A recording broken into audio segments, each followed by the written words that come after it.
Another episode of the Juice on the Cuse podcast. Wes Cheng alongside Brad Bierman. Thanks so much for joining us on this Tuesday, February 25, 2025. So much to talk about as always. We begin today's show with Syracuse basketball. We are wrapping up a historically bad season for the Orange. They are 11-16 heading into the final four games of the season while clinging to their ACC tournament hopes right now. Brad, you wrote about this on Friday in your Orange Watch column. What are you looking for in the final four games of the season? Wes, I'm looking for this team to come out and perform up to the best that they can play. I mean, that's really all you can ask at this point. I mean, they're competitive guys. I mean, they want to win. They certainly don't want to lose, but they're up against it. We all know that based on the record this year, and we've all seen it through the games with four left to play this year. Want to see them be competitive. Really want to see them take advantage of this opportunity at home against the team right below them in the standings and come out with an emphatic performance. That's what we'd all like to see. All some of their, best games of the year, if you will, Georgia Tech, Notre Dame, winning on the road at Cal.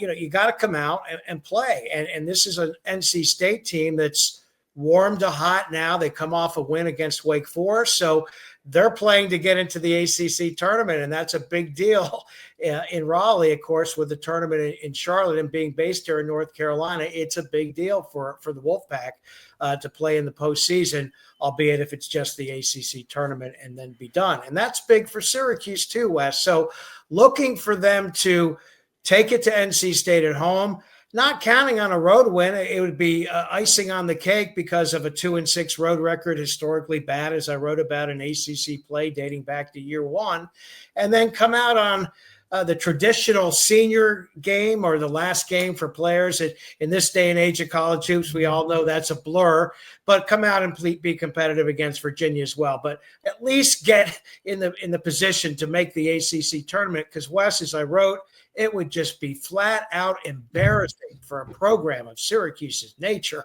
in an 18-team ACC conference not to be playing in Charlotte.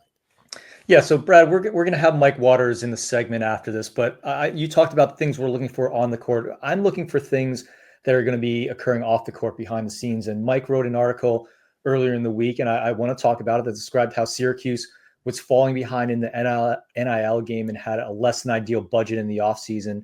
And that's showing now. They also got caught flat-footed in terms of talent evaluation. So what I'm looking for right now is what the team is doing behind the scenes to raise NIL money. And I know you have some information on that and how they can field a competitive team next year. And the other thing I'm looking for is what Alex Klein, the new Syracuse GM, is going to do to get his team ready for the offseason, working the phones, talking to agents, seeing what the general asking price is going to be for the college basketball free agency that is now the new normal, and spending his budget wisely, because I think we can both agree that if Adrian Autry has another year in year three like he did this year, he won't make it to year four. So what I'm really looking for is laying the foundation for getting college free agency, getting the recruits that Syracuse needs to perform up to that Syracuse standard, not just eking into the NCAA tournament, but making an impact statement there. And then getting guys to surround Kai and Anthony and Sadiq White with that will make them competitive in year three of the Adrian Autry era. Because again, no one wants this again. And Adrian Autry is not going to make it to year four if he has another year like this again. Well, Wes, you're certainly laying out the foundation, the blueprint for what has to be followed. And it was a couple of weeks ago. I really look forward to, hearing Mike on the program. And Mike and I were sitting in Miami, way up in the corner where they put the media now, by ourselves. And we've been around a long time, and, Mike takes everything so, matter of fact, and he's seen it all as well and does such a great job as a Hall of Fame writer that he is. And we were just lamenting the fact about this year's team and some of the things that you just alluded to that went wrong and some of the missteps that were taken. But remember this, Syracuse has always worked a little bit behind everybody else. That's just the university's way of doing things, right or wrong. That's the way it is. I mean, the Dome was way out in front, but that was, 40 plus years ago, 50 plus years ago. So, I mean, they move a little bit slow. And so, yes, they were a little bit late here to the game in NIL and really, identifying what had to be done from a financial aspect and from a scouting and analytics aspect. But I think you're going to see that all change. Of course, it has to change because these tenures won't continue if it doesn't. But I think it will, and it will be really interesting to hear what Mike has to say as he pulls some of those numbers and conversations he's had from behind the scenes. So, Brad, we move on. Syracuse lacrosse dropping its second straight game of the season, this time falling to number 17 Harvard on Saturday, 15-14. After what seemed like a promising start to the season, Syracuse offense looked stymied against Maryland, and this time it was the defense that really failed to hold serve against the Crimson and allowing 15 goals. Brad, are you concerned about the last two games as it relates to Syracuse's championship aspirations? Short answer, yes. I'm concerned, Wes. And I kind of see this as a continuation from the Denver game in the NCAA tournament last year, in that very talented Syracuse team, and I think an even more so talented team this year, when they go up against opposing coaches who have developed game plans to contain it. I think the Syracuse coaching staff has had problems in chess match here, counter-punching back. And it was evident in the second half of the NCAA tournament loss to Denver, saw it in the second half in the Maryland loss, albeit in the rain and bad conditions, but both teams are playing in that. And I think there was a coaching situation there with how Maryland's defense adjusted and Syracuse could not get going. And there's some bad breaks in the game. And the same then for the Harvard game, jumping out to a 5-0 lead.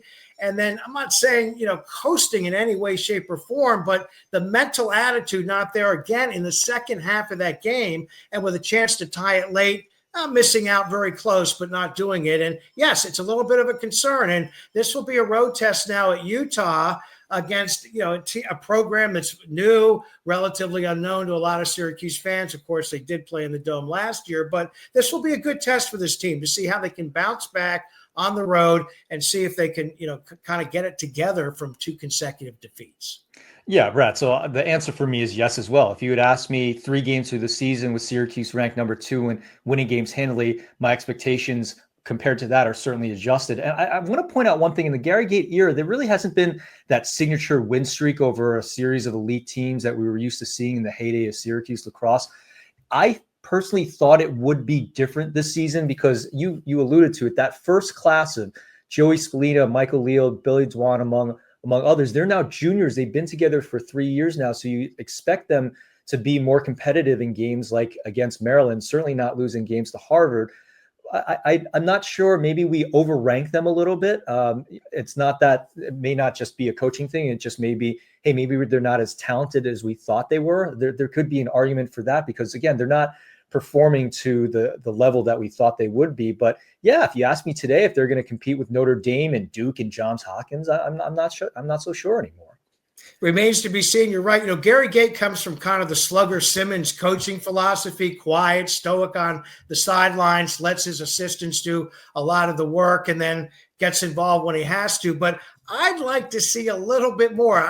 You're not going to change, spots on a leopard overnight. I understand that. But I think this team needs a little bit more of a push. And I think athletes today, it's a fine line, of course, and lacrosse is so competitive in Division I men's play. But I think this team needs a little bit of a push to get back and refocus, starting with this game at Utah. So we're going to take a quick break. Mike Waters will join us when we return. This is the Juice on the Cuse podcast.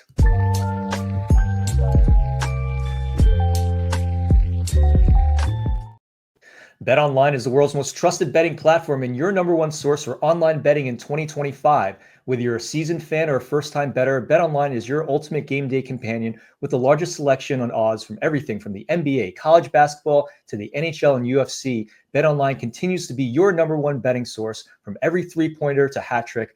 BetOnline has you covered with odds, stats, and more for every game, every play, and every win.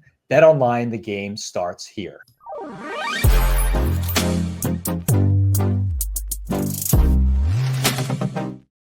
Back on the Juice on the Cuse podcast, Wes Cheng here with you. We are thrilled to be joined by our great friend from Syracuse.com, Mike Waters. Mike, how are you today?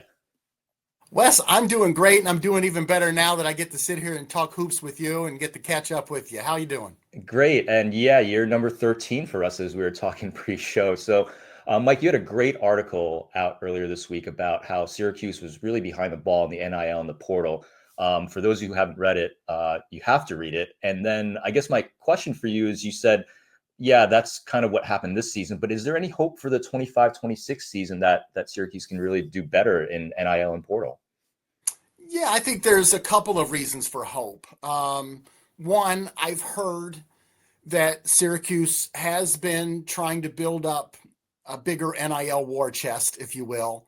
So they'll have maybe some more money available when the transfer portal opens, and maybe being in a stronger position to pursue some of these transfers that you desperately need these days. And the other hope is that the addition of Alex Klein as a general manager will help them. I mean, Alex was just hired last June.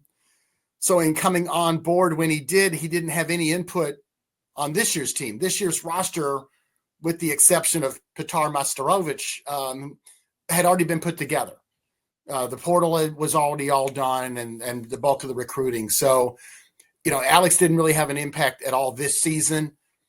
You hope that, he has spent this year, you don't hope, but he spent a lot of the time this year scouting ahead, listening to sources that he has, his contacts in the game, agents, assistant coaches, people around the game. Who's going to be entering the portal? Who might be out there? What's their portal market value going to be? What are they looking for? And he gets a chance to evaluate them during the season instead of just seeing video after the season's ended, when the portal's already active and you're making moves quickly. Yeah, maybe you're just going to be a little bit more prepared than you were a year ago, because without a GM, without somebody tasked with doing that during the season, your assistant coaches didn't have time to do that during the season until the season ends. They're putting together scouting reports for that next game. They're practicing. They're working out players. They're busy. They're focused on the season at hand. So Syracuse getting that general manager in place is just one other small reason for hope. So there's a lot of, I think, justifiable frustration with the way the season went. So I'm wondering what you think about Coach Autry. You mentioned some of the factors kind of affecting him with NIL and portal, and then you have this season where they're 5 games below 500 with 4 games left. Was part of it coaching, or was part of it just swinging and missing with NIL and the portal? What are the kind of other factors, affecting the team this year and Adrian Autry? I want to be clear. I'm glad you brought that up. There are a lot of factors as to why this season's gone the way it has. Now, one factor is what I wrote about the other day, the NIL situation.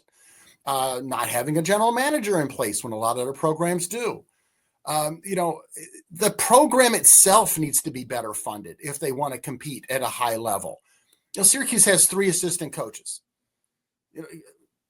Duke comes in here with 6. Now, those other 3 guys aren't sitting around doing nothing, and they're not sitting around doing the exact same thing the other 3 guys are. You can delineate things. You can give guys different things to do. You have them do what they want. You put one guy on the road for recruiting all year long if you want, and you don't miss him at practice. You can have one guy just in terms of player development. They can all have different assignments, and I know Duke's not alone in having a staff that size. Other schools are incredibly staffed, and they have video armies of video people who help. And so you got to think about where you want to be. And if that's, if you want to be competing for ACC titles and potentially, Final Four runs again, you got to step up. Then there's other things involved too. Is coaching part of it? Absolutely. I think even Red Autry would admit, this has been a learning process for him. He was a first-time head coach. He's had 2 years. I think he's learned a lot as he's gone on. Some questions about, how he wants to play versus the personnel he has on hand. I think he learned a lot about that. He said just a week ago, he learned a lot about the portal with his experience last year. It was really his first experience really in the portal, because his first year they had so much continuity. All those guys were coming back, Judah, Quadir, Malik, all of them were coming back. And then on top of that, he had only, a couple portal guys. And one of them was a hometown kid, JJ Starling, whose coach got fired at Notre Dame. They knew he was coming home. That was a fait accompli. So they didn't have to work the portal the way they did last year. So they learn a lot. And then, a couple other things. I know some fans don't want to hear this, but J.J. Starling and Donnie Freeman played about a total of 7 games together or something like that. Your 2 best players were on the court for about 7 games. J.J. missed 7, early in the season, including losses to Notre Dame, Georgetown, and Wake Forest. If you win those games at this point in the season, you're 14-13 instead of 11-16. And I know 14-13 isn't anything to shout about, and those Syracuse fans would still be a little frustrated, but it looks a hell of a lot better than 11-16. Still above 500 with 4 games to go. So, you win 2 of your last 4, you make the NIT, and progress has been made, right? So, Donnie being out there was a freshman getting better, or at least you think he's getting better. And even at the time he went down with his injuries, 13.5 points and 7 rebounds a game. I mean, he was almost the lock for ACC all-rookie team. I mean, outside of Dukes, Cooper Flagg, and Con Knipple, name another freshman better than Donnie Freeman in the ACC. Yeah. And I know some fans don't want to hear it, but, everybody has injuries. Yeah, but when you're a team that's just okay, not great, you can less afford those injuries, especially to your 2 best players. So there's a lot, and there's other stuff going on. But I think we've hit on the big ones. So, yeah, there's a lot of things going on here. Mike, we'll get you out of here on this one. You have Mike's mailbag. It's been an ongoing tradition. As a student, I don't know if you remember this, I actually emailed you for Mike's mailbag back, I think this was now 21, 22 years ago. So it's been a longstanding tradition for Mike's mailbag. What does your inbox look like right now for that? I can't imagine there's a lot of fun going on in that mailbox. The mailbox is actually better than Twitter. It seems like if people want to sit down and actually fire off an email to me, I hear from a little bit, the fans that have maybe calmed down just a titch. But no, there's a lot of frustration, and there's a lot of shouting at clouds, frustrated, but not, what are they frustrated at? Now some are outright, crazy. They've wanted Adrian Autry fired since Christmas. So, it's been interesting to see some of them, but I get a few. In fact, one just before I signed on here to join you on the podcast, and a guy saying, "Hey, that story you wrote yesterday was really great. A lot of information in there.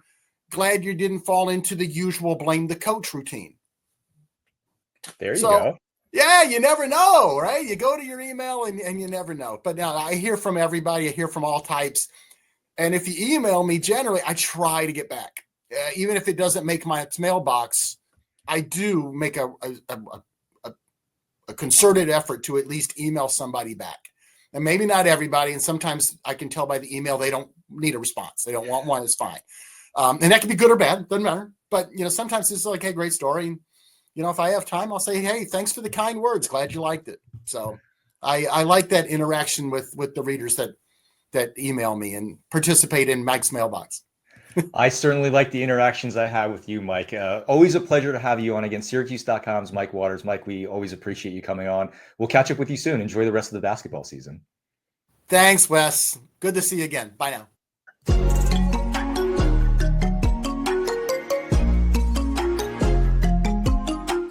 Cuse podcast, along with my longtime colleague Wes Cheng. I'm Brad Bierman on the Believe and Rivals.com networks. And Wes, this is the week of the NFL Combine in Indianapolis, and great to see 5 Syracuse players are going to take part. Doesn't that sound good about the football program right there, that we're going to have an NFL draft to look forward to this year? And, of course, the big day at the Combine is Saturday for the quarterbacks, and we'll be watching Kyle McCord to see how well he can perform and position himself for the draft. But also, of course, a shout-out to LaQuint Allen, Fadil Diggs, Arande Gatson, and Cinco, Elijah Clark, and participating there as well. And good luck to them in their professional careers.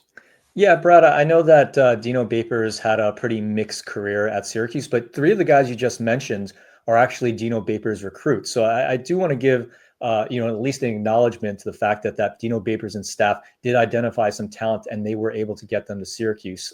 So kudos to him on that front. So, Brad, I wanted to talk about Boeheim's Army. They are back. The Syracuse alumni team took a hiatus in 2024, but announced they will compete in the 2025 TBT Adam Weitzman returning as a chairman, and former Syracuse All-ACC guard Elijah Hughes as a team's first commitment. One thing I'll say about all this is that this is a Syracuse-dominated team, or at least it has been in the past. I think in the past seasons, they got away from the Syracuse alumni. And what makes this a great fan experience from the Orange side is that they see players that they're familiar with and can see again. So certainly looking forward to seeing Boeheim's Army this summer, but let's keep the Boeheim in Boeheim's Army is really my greater point.